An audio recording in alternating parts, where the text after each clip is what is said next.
Dear student, हम चर्चा कर रहे थे कि किस तरह मुगल बादशाह जलालुद्दीन अकबर ने मुगल साम्राज्य को स्थायित्व प्रदान किया और न केवल साम्राज्य का विस्तार किया बल्कि कुशलतापूर्वक शासन करके अपनी जनता का विश्वास भी प्राप्त किया।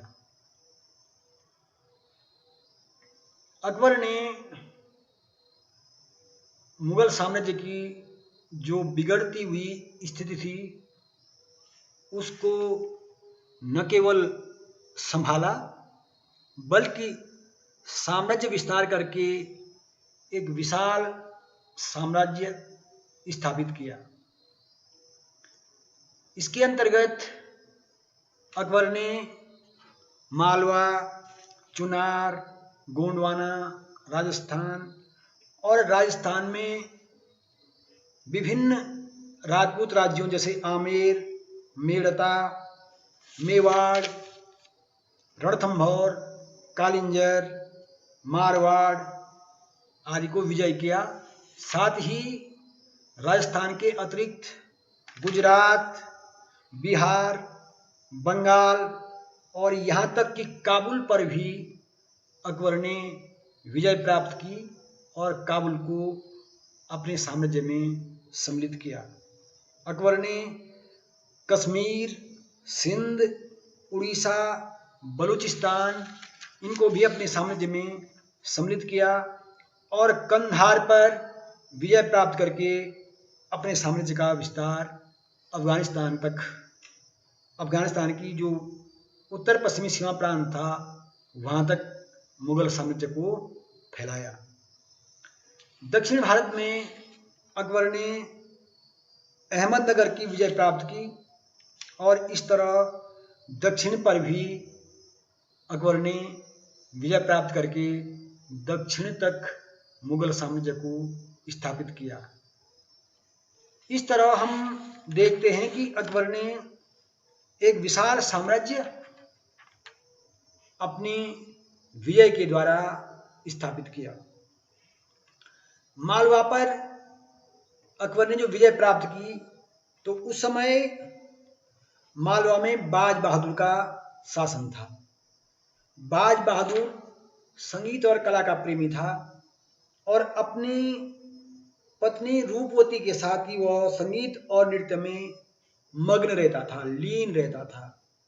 इसलिए उसका ध्यान प्रशासन की ओर उतना नहीं था जितना कि आवश्यक था।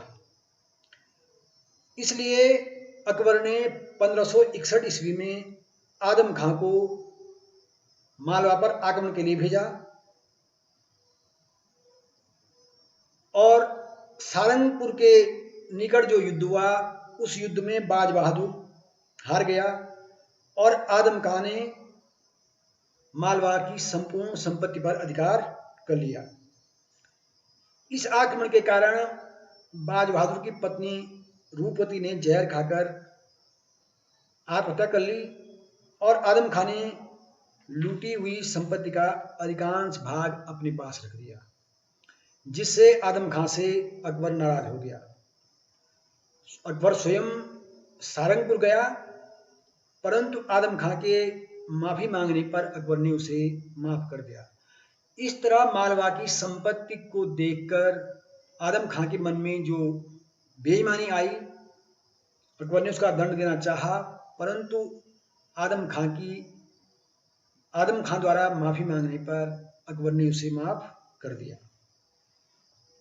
और आदम खां को अकबर ने मालवा का सूबेदार नियुक्त कर दिया। इस तरह अकबर ने मालवा पर अधिकार किया। यद्यपि बाद में फिर मुल्ला पीर मोहब्बत को मालवा का सूबेदार बनाया गया और जब उसने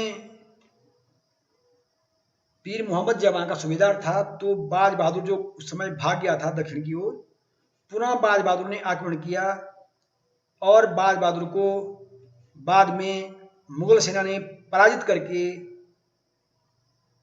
पूरी तरह मालवा को अपने साम्राज्य में मिला दिया और बाद में बाज बहादुर ने अकबर की अधीनता स्वीकार कर ली और अकबर ने बाज बहादुर को मालवा का सूबेदार बना दिया।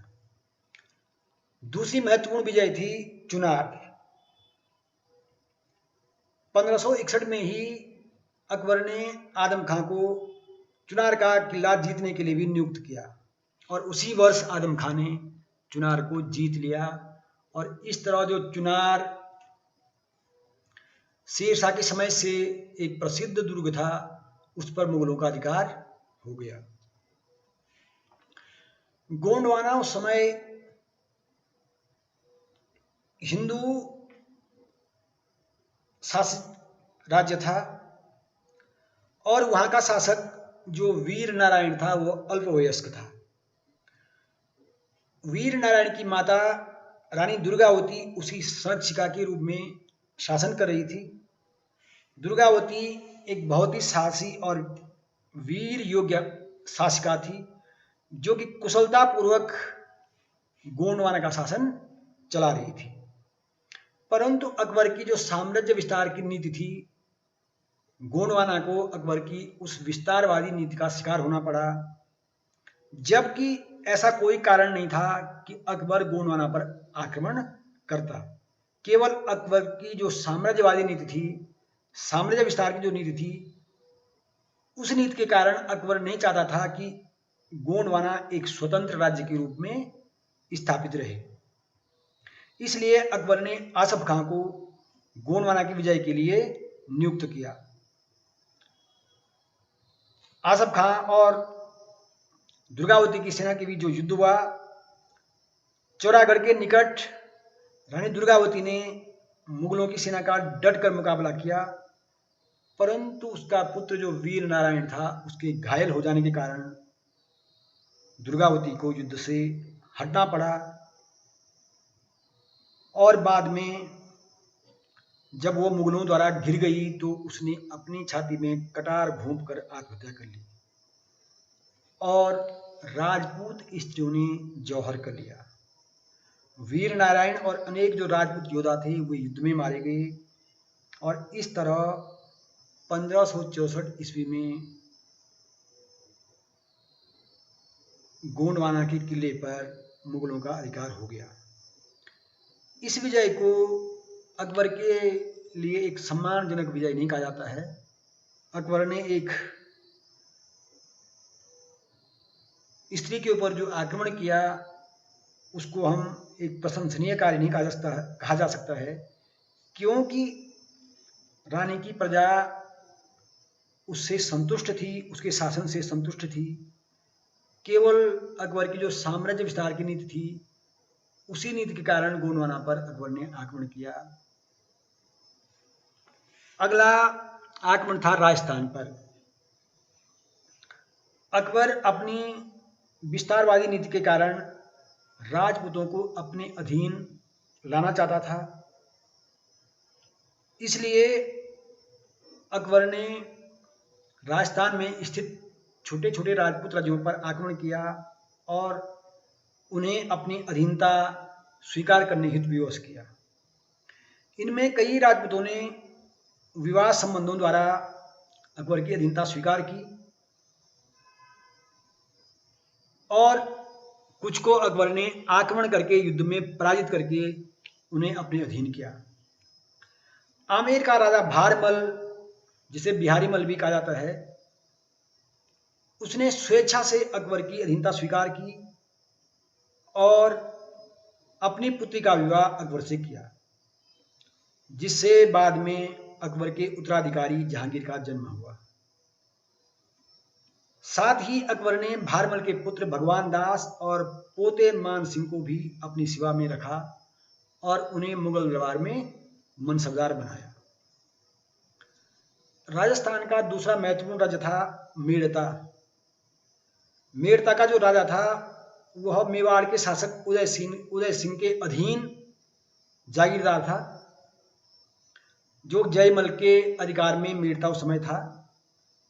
जब मुगल अधिकारी सरफुद्दीन ने उस पर आक्रमण किया तो जयमल मेड़ता के किले को छोड़कर भाग गया और इस तरह मुगलों ने सरलता से मेड़ता के किले पर अधिकार कर लिया। इस तरह मेड़ता का दुर्ग मुगलों के अधीन हो गया। मेवाड़ राजस्थान का एक महत्वपूर्ण राज्य था और सल्तनत काल से ही मेवाड़ ने स्वतंत्रतापूर्वक शासन किया था। मेवाड़ के राणा अपनी स्वतंत्रता और शासन के और सम्मान के लिए प्रसिद्ध थे। राणा सांगा ने बाबर का डटकर मुकाबला किया था, किंतु राणा सांगा की हार हो गई थी, परंतु फिर भी मेवाड़ सिसोदिया राजवंश का एक सम्मानित राज्य बना रहा। अकबर के समय उदय सिंह मेवाड़ का शासक था। उदय सिंह ने अकबर की अधीनता स्वीकार करने से इनकार कर दिया था, क्योंकि उस समय जो कछवाहा राजवंश के राजपूत थे उन्होंने अकबर की अधीनता स्वीकार कर ली थी और अकबर से वैवाहिक संबंध स्थापित कर लिए थे। इसलिए उदय सिंह कछवाहा राजपूतों को भी हे दृष्टि से देखते थे। कारण यह था कि उदय सिंह ने बाज बहादुर को अकबर के विरुद्ध शरण दी थी, इसलिए भी अकबर उदय सिंह से नाराज था, क्योंकि बाज बहादुर के विरुद्ध अकबर ने जब आक्रमण किया तो बाज बहादुर को उदय सिंह ने शरण दे दी थी। दूसरी बात, उस समय मेवाड़ का सम्मान संपूर्ण राजस्थान में था, इसलिए अकबर चाहता था कि मेवाड़ को समाप्त किए बिना अकबर की जो विजय यात्रा सफल नहीं हो सकती है, और अकबर चाहता था कि वह मेवाड़ को अपने अधीन करके अपना साम्राज्य विस्तार करे और राजपूतों को अपने अधीन बनाए। इसका परिणाम यह हुआ कि अकबर ने 1567 ईस्वी में मेवाड़ पर आक्रमण कर दिया। राणा उदय सिंह चित्तौड़ के किले से निकलकर जंगलों में चला गया और जयमल को किले की रक्षा का दायित्व सौंप दिया। इस तरह उदय सिंह ने अकबर की अधीनता स्वीकार नहीं की। यद्यपि उसकी सेना पराजित हुई, लेकिन उदय सिंह जंगलों में ही फिरता रहा और उसने अकबर की अधीनता स्वीकार करने से इनकार कर दिया। बाद में उदय सिंह का पुत्र प्रताप बड़ा प्रतापी शासक हुआ। उसने निर्भीक होकर अकबर का विरोध निरंतर जारी रखा और धीरे धीरे उसने मुगलों को पराजित करके कई किले मुगलों से अपने अधीन कर लिए। इस तरह राणा प्रताप ने मुगलों से कई विजित क्षेत्र ले लिए और शपथ ली कि जब तक वह अपनी राजधानी चित्तौड़ को अकबर से वापस नहीं लेता है तब तक वह न तो थाली में रोटी खाएगा और न ही बिस्तर पर लेटेगा। इस तरह राणा प्रताप ने आजीवन अपनी इस प्रतिज्ञा का पालन किया और निरंतर मुगलों से संघर्ष किया। 1576 ईस्वी में अकबर ने मान सिंह के और आसफ खां के नेतृत्व में राणा प्रताप के विरुद्ध एक सेना भेजी और 18 जून 1576 को राणा प्रताप और मुगल सेना में हल्दी घाटी का प्रसिद्ध युद्ध हुआ। यद्यपि इस युद्ध में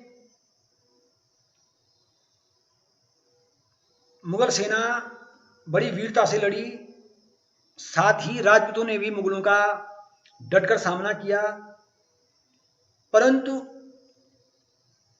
इस युद्ध में राणा प्रताप मारा नहीं गया, बल्कि उसके सरदार झाला ने उसका मुकुट अपने सिर ले लिया और इस तरह राणा को जो है युद्धभूमि से निकलने में सहायता की। राणा प्रताप युद्धभूमि से निकल के जंगलों में चला गया, परंतु तब भी राणा प्रताप ने अकबर की अधीनता स्वीकार नहीं की। यद्यपि वह भूखा रहा, जंगलों में छिपा रहा, फिर भी उसने अकबर की अधीनता स्वीकार नहीं की और अपना स्वाभिमान बनाए रखा। बाद में अकबर ने रणथंभौर पर भी आक्रमण किया, जो कि उस समय राणा सुजन राय के अधिकार में था, और 1569 ईस्वी में रणथंभौर पर मुगलों का अधिकार हो गया। इसी तरह कालिंजर पर भी अकबर ने अधिकार किया। मारवाड़ पर जिसने की स्वेच्छा से समर्पण कर दिया था, उस पर भी अकबर ने अधिकार किया और मारवाड़ से वैवाहिक संबंध स्थापित किए। गुजरात पर अकबर ने अधिकार किया, क्योंकि गुजरात का जो शासक था उस समय मुजफ्फर खान तृतीय अयोग्य था, इसलिए अकबर ने गुजरात पर अधिकार करके उसे अपने अधीन कर लिया। इसी तरह अकबर ने बिहार और बंगाल पर भी अधिकार करके बिहार और बंगाल तक मुगल साम्राज्य को फैलाया। उस समय काबुल पर अकबर के सौतेले भाई हकीम मिर्जा का शासन था। हकीम मिर्जा ने 1566-67 में पंजाब पर आक्रमण किया, तो उसके उस आक्रमण को विफल कर दिया गया। जब बंगाल और बिहार में विद्रोह हो रहे थे, तो उस समय भी हकीम खान ने दिल्ली पर अधिकार करने का प्रयास किया। इससे रुष्ट होकर अकबर ने सिंधु नदी पार करके लाहौर की ओर अपनी सेना भेजी और हकीम मिर्जा के विरुद्ध अपनी स्थिति को सुदृढ़ किया। अकबर ने फिर राजा मान सिंह को काबुल पर अधिकार करने के लिए भेजा और स्वयं पीछे पीछे धीरे धीरे आगे बढ़ा। इस तरह राजा मान सिंह ने जब काबुल पर अधिकार कर लिया, तो हकीम मिर्जा बिना लड़े हुए काबुल से भाग गया और इस तरह काबुल पर भी अकबर का अधिकार हो गया। अकबर ने कश्मीर पर भी आक्रमण किया और कश्मीर के शासक यूसुफ खान ने अकबर की अधीनता स्वीकार कर ली। परंतु जब यूसुफ खान कोई भेंट लेकर अकबर के समक्ष नहीं आया, तो अकबर से नाराज हो गया। इसलिए 1585 में अकबर स्वयं एक बड़ी सेना लेकर आगे बढ़ा। वह लाहौर तक स्वयं गया और 1586 ईस्वी में कासिम खां और राजा भगवान दास ने कश्मीर की ओर विजय के लिए प्रस्थान किया। यूसुफ खां समझता था कि जाड़े और बर्फ के कारण मुगल सेना परेशान होगी, परंतु जब उसने देखा कि मुगल आगे बढ़ रहे हैं, तो यूसुफ खां संधि के लिए अकबर के समक्ष प्रस्तुत हुआ और इस तरह बाद में यूसुफ खान ने आत्मसमर्पण किया और 1586 ईस्वी में कश्मीर को मुगल साम्राज्य में सम्मिलित कर लिया गया। सिंध को अकबर ने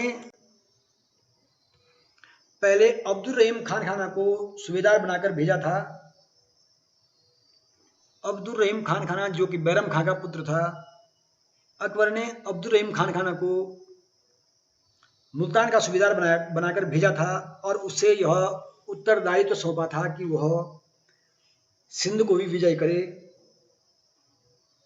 इसका परिणाम यह हुआ कि 1591 ईस्वी में रहीम ने सिंध पर आक्रमण किया और अंततः सिंध को भी मुगल साम्राज्य में सम्मिलित कर लिया गया। इसी तरह उड़ीसा, बलूचिस्तान और कंधार को भी अकबर ने अपने साम्राज्य में सम्मिलित करके मुगल साम्राज्य का विस्तार किया।